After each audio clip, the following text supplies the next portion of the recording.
My fingers are stained. My fingers are stained with the berries of American beauty berry. It's a berry that is very sour and purple. It's what us Qarsherskiyan Creole people often call the nerd's candy of Mother Nature. Peace be with you all, my friends. I hope you are doing well. Today is January 3rd, 2026. There's a big full moon, a super moon in the sky. And if I remember correctly, the elders had told me it's the last super moon we'll have for a long time, until more towards the end of this year.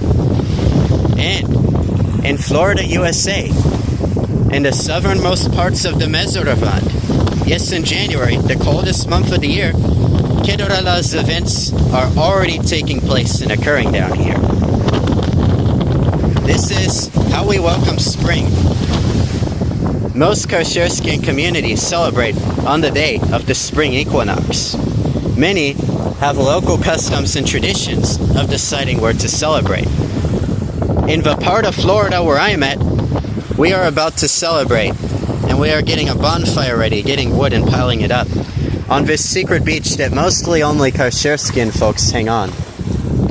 Usually, the beach was way bigger, and all the people in this whole area hung out on it. Erosion has damaged it a lot, and it's way smaller than it used to be. It's mostly only Qarsherskiyan folks here now. Do you want to see why we've decided that Kiderelloz will be celebrated here today? I'm the first one here, and the others haven't arrived, so I decided to do a live stream and show you why in some parts of Florida and the Harris chains of lakes and sand hills areas, people decide to celebrate Kiderelloz when they see this. This is the Florida maple tree. It's a variety of sugar maple, just like the ones maple syrup up in Vermont and Canada come from, but it's adapted for the humid climate of the southeastern USA and can even be found in the fringes of the Florida Everglades. If you look in its canopy, you'll see that it still has some leaves from last fall clinging on, and they are very much still green. Although my camera can't really capture this too well, you can see them here. Look, those leaves are very much still green, while these ones are still on and still some green in them. They still have green leaves, including in the canopy up there, a whole lot of them, especially close to the trunk, because the trunk gets warm in the sun.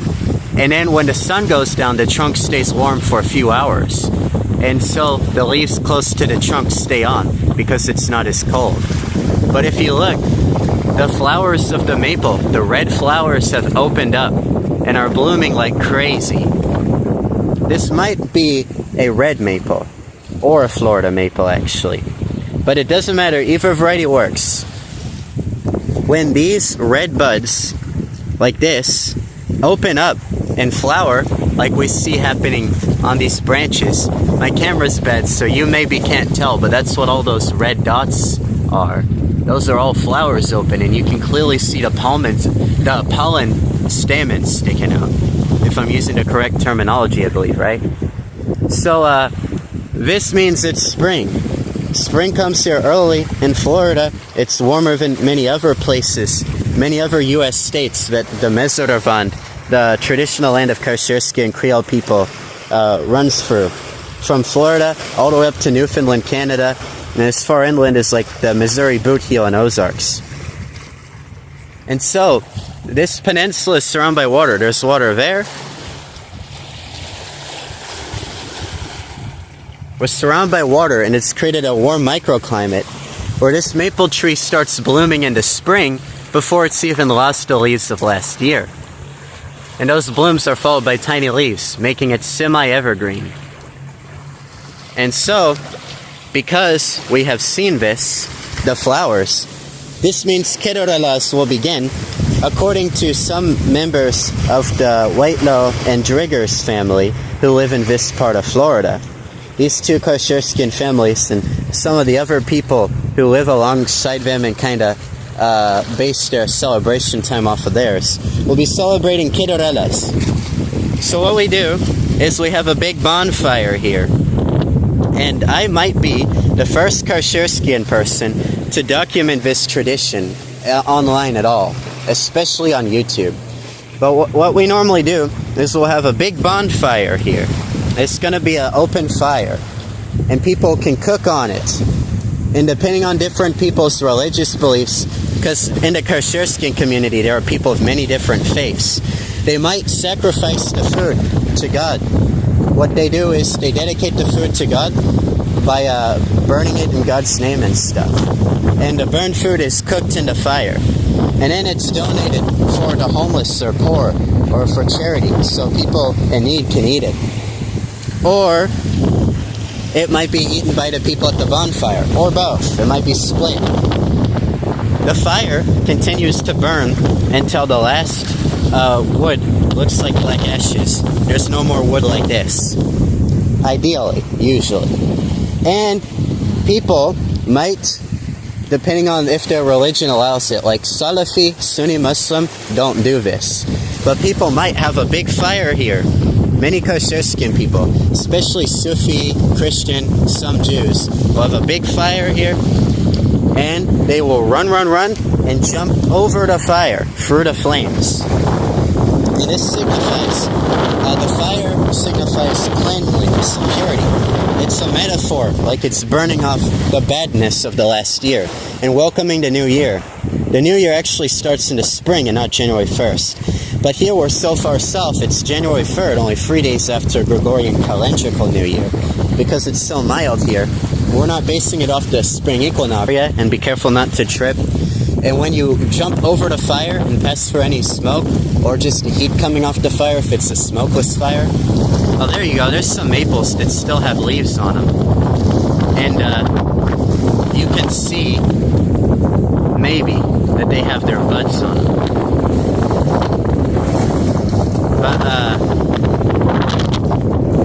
Hello, I got a commenter saying greetings from Nogales.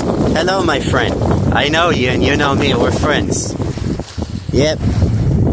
So, oh, my stream is lagging? Dang, that isn't too good. I hope when I'm done uploading the stream that perhaps, maybe, the stream will be complete when people go back to rewatch it when this isn't live anymore.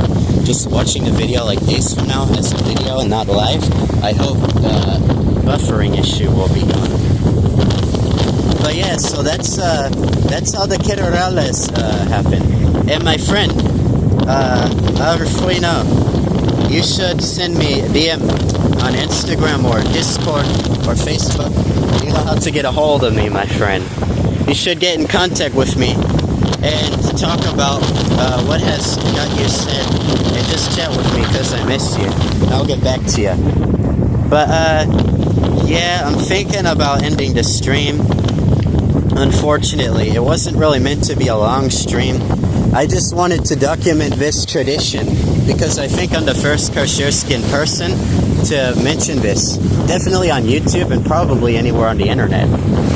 So Kiderelloz is like this New Year's festival, and in the Qarsherskiyan community, no one knew what the origins were for the longest time, but in the last year or two, there's been people debating, and some people think that it somehow came from Zoroastrianism, which wouldn't make a whole lot of sense, because Zoroastrianism was introduced to our community in the 70s and 80s, when Zoroastrians fled Iran after Islamic Revolution and married into Qarsherskiyan families in the US, and didn't really grow until after 1991, when we had cultural and religious revival in our community. And people were encouraged to find faiths that resonate with them if they had doubt in their own faith, to prevent the spread of atheism. No, I won't ignore you, my friend. But yeah, so some people say it came from Romani people who lived in Turkey or Bulgaria or something. They said that they had something called Kiderelloz or something, which sounds like Kiderelloz, and that they also have a fire ceremony, but I don't think they jump over the fire. Maybe they do, but I don't know how that would get introduced to our community either. Some of us have Romani ancestry, but it's usually pretty distant. But some of the culture and some families has survived all these generations, even if the DNA watered down. Many Qarsherskiyan people still identify as Romani, and are actually accepted by American Roma communities. And not like people trying to reconnect, but like people who've been saying to Romani for generations, like legitimate Romani communities that are known here in the USA. But about maybe 6 months ago, there was a post on Instagram where someone made a video about Romani people living in the Chesapeake Bay area. They made a post about how Qarsherskiyan people have this Kiderelloz festival, and that sounds like the word Kiderelloz, or however they say it, and it's very similar and has a fire involved, and it happens around spring. And they were saying how it's probably from our Romani roots that's been documented in some Qarsherskiyan families. But they then took their post down and stuff, and they said the person they were talking to might have been giving them misinformation or something. I don't remember.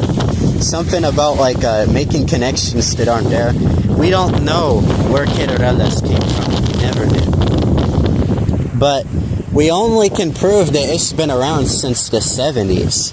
There's elders who swear that they did this when they were little kids back in the 1930s and 40s, and that their grandparents and grandparents and their grandparents were all talking about doing it. And they swear it's like something that's been part of our community always, since our ethnogenesis. But at the same time, I mean, there's so many people who have been attacking us in our legitimacy because we rely so heavily on oral history like that. We don't have any documented proof until the 70s or 80s that we even did this. And that is around the time Zoroastrians came to the USA from Iran after Islamic Revolution and then married into Qarsherskiyan families. Ironically enough, considering some of these Qarsherskiyan families were Muslim, especially after 1991. Islam and Hoodoo used to be minority religions. Christianity and Judaism among Qarsherskiyan Creole folks. But back before a lot of Qarsherskiyan people started counting Qarsherskiyan communities in Newfoundland and stuff, in Nova Scotia, in Maine, and the Whedon and Hazard families in Rhode Island, back when it was just the Tidewater, Appalachian, and Ohio area Qarsherskiyan people who were counted by polls and stuff and post online when talking about who's Qarsherskiyan, I think Islam used to be the largest religion practiced by our community after 2023 because there were that much converts, but just barely. But then a bunch of Qarsherskiyan Christian families in New England and the Atlantic Canada and other parts of the USA, we started counting them because we gotta be fair. And so now Christianity is actually, once again, the largest belief system followed by the Qarsherskiyan community. There's been some critiques on Islam and some attacks on Muslims like me and myself. And people have been trying to spread hoodoo. Lots of people started converting back to hoodoo again. That religion almost died in our community, but there were still a few families that did hoodoo before 1991 when there was religious revival and new religious beliefs introduced to us by the movements against atheism I mentioned earlier. But yeah, so that was my live stream, and I thank my friend Arfuino, I'll call him, who's in the comments, who is watching. It's a beautiful day here in the southernmost part of the Mezhrevande, the homeland of the Qarsherskiyan Creole people, here in Florida, USA, the citrus state, the sunshine state. Not today, though. But yeah, that's how we tell when Kiderelloz ceremony will start for spring. The bonfire is made, people make food, they jump over the fire, and it symbolizes burning off the bad of the old year and welcoming in a new year, like a clean slate. And most Qarsherskiyan families are going to wait until, like, I think it's March or April, whenever it's the spring equinox. I think it's March 21st. But in this part of Florida, they decide based on when these red maple and sugar maple, or Florida maple, begin getting these red flowers that they have here. And so because they have these here, that's how we know that it's time for Kiderelloz. Although there are some other communities down in Florida that will wait until the spring equinox. So if I wanted to, I could celebrate Kiderelloz twice. But that would be disingenuous, right? Because it's meant as like a symbolic, kind of like a saying of renewal. It's kind of like a buddy language. A protest? No, it's a demonstration of renewal. It's symbolism. the Salafis in our community, the Qarsherskiyans who are Muslims, among the Qarsherskiyan Muslims, there's a few who are Salafis, or some will call them Wahhabis, and they do not celebrate Kiderelloz because they believe it's possible that jumping through the fire and saying it symbolizes burning off the bed, they say it could be misinterpreted as literally believing that the fire is cleaning your sin, which it's not supposed to be that, but they don't want to risk making that statement, which we don't either, but we know it doesn't mean that. So like Sufi Muslim like me still celebrate, lots of Christians still celebrate. Even there was a church that condemned it and called it a pagan practice, even though we don't know where it comes from. And the best theory, keep in mind it's a theory, that seems highly likely, is that it came from Roma people in the Balkans and Turkey, who have this very similar holiday called Kiderelloz, where they jump over a fire, I think. Or they do have a fire, though. But, yeah, so to anyone who's watching this, hello. Thanks for watching the stream, and cheers. As always, assalamu alaikum. Glad to have you guys here. See you later, my friends.